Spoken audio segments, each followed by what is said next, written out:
আমার হাতে যে বিয়ারিংটি দেখতে পাচ্ছেন, এই বিয়ারিংটি দিয়ে আজকে ছুরি তৈরি করে দেখাবো। তো এই বিয়ারিংটি দিয়ে ভাই, এই বিয়ারিংটি দিয়ে কি ছুরি তৈরি করা সম্ভব? যাবে। আচ্ছা, কয়টা ছুরি তৈরি করা যাবে? 4টেও করা যাবে, 3টেও করা যাবে। ছুরি শুনছি অনেক ভালো হয়। হ্যাঁ, এটা খুব লাইট ছুরি হবে। লাইফ টাইম যাবে এই ছুরিটা, না? যাবে। তো সামনে কুরবানি ঈদ, তো দর্শক এই বিয়ারিংটা নিয়ে আসলাম, আমাদেরকে ছুরি তৈরি করে দেখান। তো দর্শক ভিডিওটা না টেনে কন্টিনিউ দেখতে থাকুন কিভাবে বিয়ারিং দিয়ে ছুরি তৈরি করা হয়।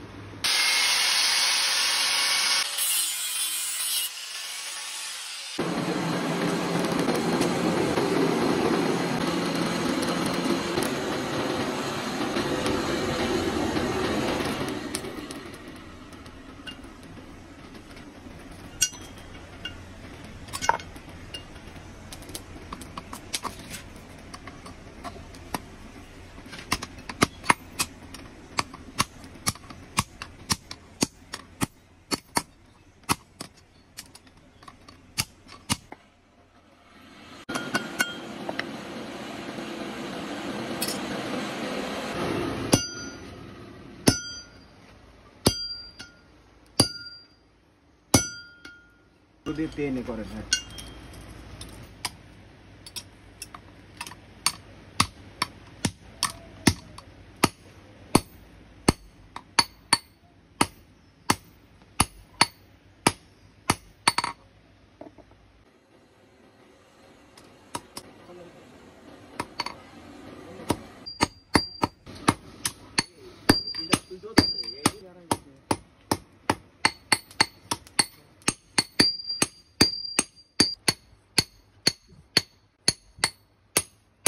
May ini sedikit tuh.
দর্শক দেখতে পেলেন একটা বিয়ারিং দিয়ে কিন্তু এই 3টা ছুরি তৈরি করা হয়েছে। তো ভাই এই বিয়ারিং, এই ছুরিগুলো কি টেকসই হবে? তো হ্যাঁ, খুব হার্ডি হবে এগুলো। হার্ডি হবে না? সামনে কুরবানির ঈদ, আপনারা কিন্তু চাইলে এই বিয়ারিং দিয়ে কিন্তু এই সুন্দর এই ছুরিগুলো তৈরি করতে পারেন। ভাই আপনার ফোন নাম্বারটা একটু বলে দেন। 0924387793। দর্শক এই নাম্বারে যোগাযোগ করলে আপনারা এই সুন্দর সুন্দর এই ছুরিগুলো কিন্তু তৈরি করতে পারবেন।